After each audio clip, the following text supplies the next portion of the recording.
Sutta Nipāta, Dhaniya the Cattleman, Part 3 of 9, on Between Master and Disciples, given in English on December 30th, 2019, in New Land Ashram, Taiwan, also known as Formosa.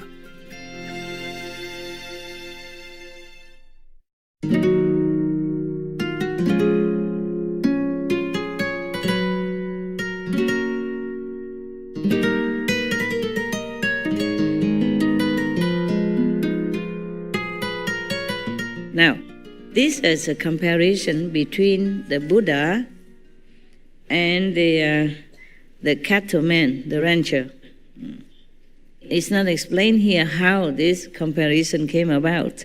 Maybe just at random, some monks just thinking that why you have to be a monk. What's the difference between the Buddha and any ordinary person? And they picked a cattleman, a man who has a herd of cows or oxen to take care of them, to use them to till the land, and to use them to make a living for himself, of course. So here the verse is to compare the two of them. The word enlightened one, word honored one, and the cattleman. Okay. First, the cattleman, as if they were speaking with each other, like a conversation. Like the cattleman says something, and the Buddha says something else, like opposing it. Yeah? How many of you know this? Nipāta? Cattleman and Buddha? How many of you nuns and monks know? Did you have time to read this? No? Yes or no? No, no time. Oh, it's a lot. Okay. No? No? No? Okay. I also know. First time I read this. I read many other sutras, those easy ones. Lotus Sutra, Amitabha Buddha, Medicine Buddha Sutra, Diamond Sutra, blah, blah, blah, blah, but not this. In Vietnam, we don't always have the chance to get hold of too many sutras. Maybe they have some in this temple and some in that temple. Yes. And in the Western world, it's even less, But some of the saintly people, like this Bhikkhu, Thanisaro, they took their time, with the best interests of other beings at heart to translate, and sometimes explaining a little meaning here and there. So we definitely are very grateful to the great Bhikkhu. Okay. Actually, recently I asked them to collect more of the Tripitaka for me. So they send them from I don't know where, different countries in a box. And I also don't always have time, thanks to you, to read. I just read in between my... It's bad. When you read the sutra, you have to read in front of the Buddha or quietly sit down, But I had to read it sometimes between my sandwich. When else would I have time? Between my spoon of soup. I keep reading it, just to select some for you, Yes. So now the first in conversation is Dhaniya, the cattleman. It could pick up any name, doesn't matter. Maybe Johnny Smith, from Texas. Or Scotland or wherever, But it happened to be maybe in India. So the name is Dhaniya. The cattleman is his position. He has a lot of cattle. He raises cows to have milk, to graze the field for him and till the land. Before, that's all we had. We have oxen, we have cows to till the land, to plow the land in order to sow the seeds and make food and vegetables and grains. Now, Dhaniya said about his proud position, Of course he's proud, he's independent. He has everything he needs, a lot of cattle. And cattle, they give birth to more cattle. Therefore, they become more and more prosperous due to that. People sometimes, they raise animals just to multiply them, like sheep or whatever. Yeah, they do that, yes. But in those days, no matter how many you raise, it could not be more than hundreds, or 200. And they go out in the fields to graze, Yeah. Not like in our modern civilized time, you're cooped up in a small little pen and cannot even move around.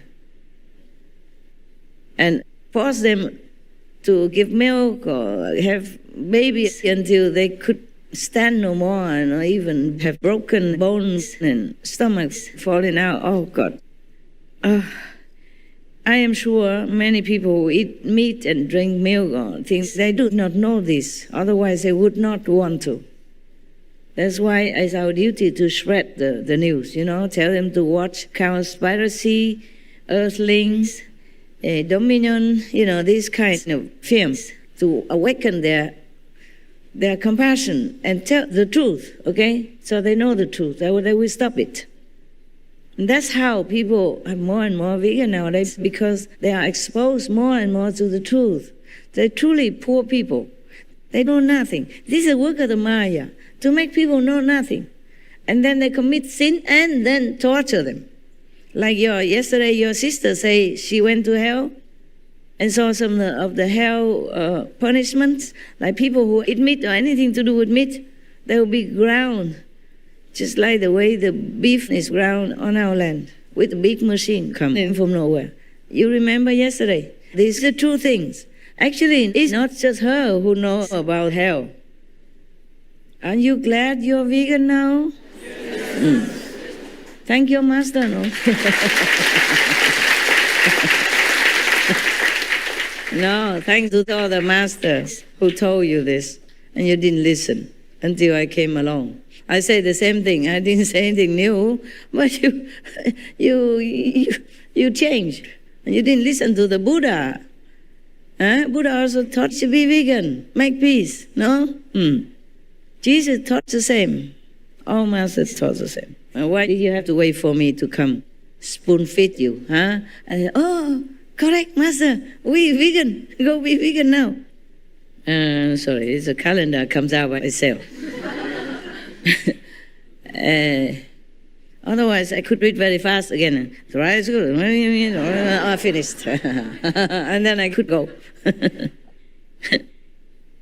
It's just my destiny. I have to come talk to you. Before, I talked very little, very shy. Didn't say anything. One time when I was a very little girl, in a primary school, because I was a good student, excellent student. Top of the class, Yeah. So there's one American or English, I can't remember. He spoke English anyway, came to visit our school. Yeah. Sometimes the director from the education department also came to visit us. They visit different schools. They do that.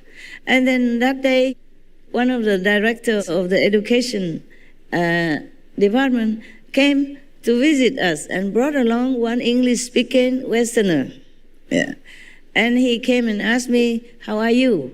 I understood nothing, of course. But then the director translated. It's for me. I didn't even answer anything. I was too shell-shocked. Who is this guy? I never saw this kind of man before.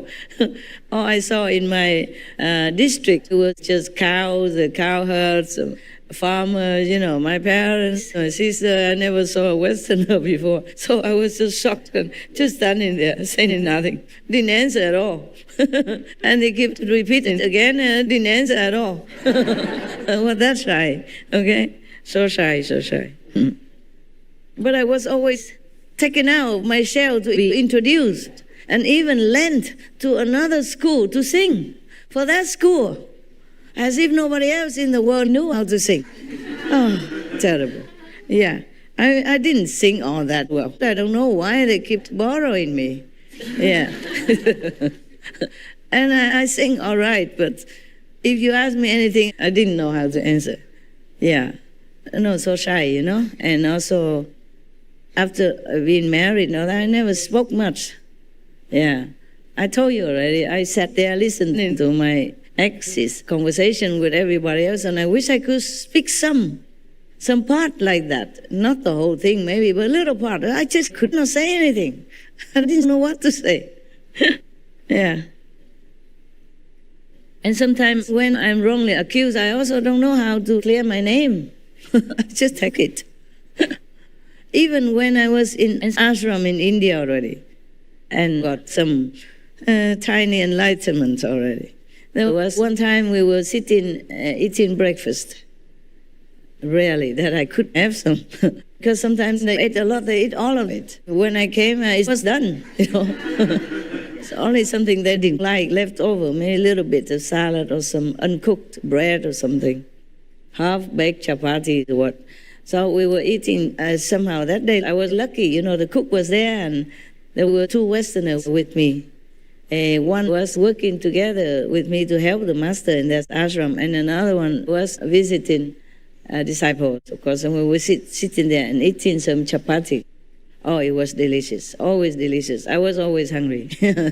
When you have no responsibility, you are only a disciple, everything tastes delicious. And now even if they cook chapati for me, it doesn't taste the same anymore. Maybe the flour, or maybe who cooked it, or maybe I'm too full of other things in my head, and it goes to my stomach also, so it doesn't feel that tasty anymore. So we were sitting together and eating chapati, you know, and it happened to be these potato-filled chapati. Very tasty. Oh, lovely. At that time, now you cook for me, don't worry, I don't taste much. And then I ate only one. And the other colleague, you know, spiritual colleague, ate one. And there were two left. And the visitor, he helped himself, you know. He finished all to clean the plate for us. And then I don't know if my colleague saw it or not, if he want to clean a confession out of the visitor or not. He blamed me. He said, huh? You so small, but you eat a lot, huh? The last one you ate, huh?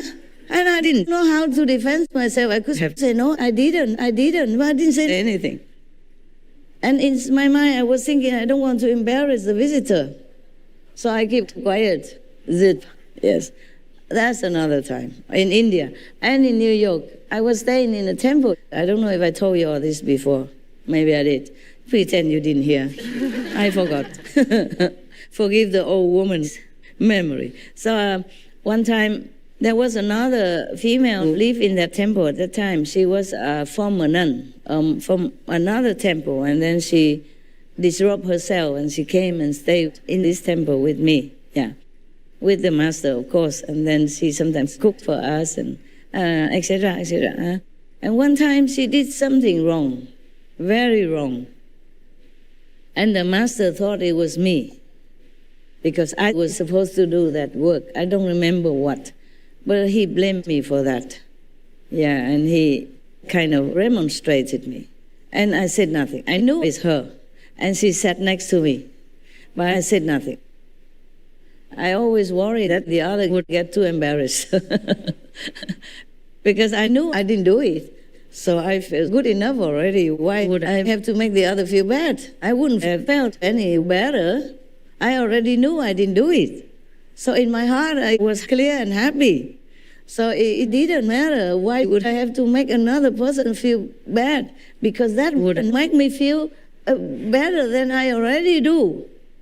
Yeah, that's the reason. In my conscious mind, I think like that. It was not the first time, and many other times like that, and I'm happy to take the blame. I don't really care. Because in your heart, you know you didn't do it. It's not like life and death matter or something. Yeah. But if it was for somebody else, I'd be too outspoken. Like in the temple, they have a flat board like that, and they smear some sticky kind of chemical. So all the cockroaches would be just hanging there by the back or the leg and could not move. Oh, I feel so bad, so bad. So I scolded the whole temple, including the abbot, the so-called master. And they could not say anything. First they said, it's just a little bit, it's not killing. I said, yeah. Talking about a little bit, how about sex, huh? Just a little bit of sex. Is it okay for you monks? And then, of course, they could not say anything. It's so quick. I was so quick and so sharp. Maybe I ate too much chili that day. Too sharp. So later the master abbot said, oh, she's right. We won't do that again. I said, imagine it's you. Glue yourself to something and you cannot do anything. Oh, I was so mad. Because I feel so pained looking at that. Just imagine it's you, then you know what it is. Anything, just imagine it's you, then you know what to do. No need for anybody to teach you anything, right? Even a little insect, a little cockroach, they feel. They're stuck there, helpless. Oh, yeah. When it's for somebody else or some other being, I'm outright outspoken and fearless. But when it's for myself, I just sit there.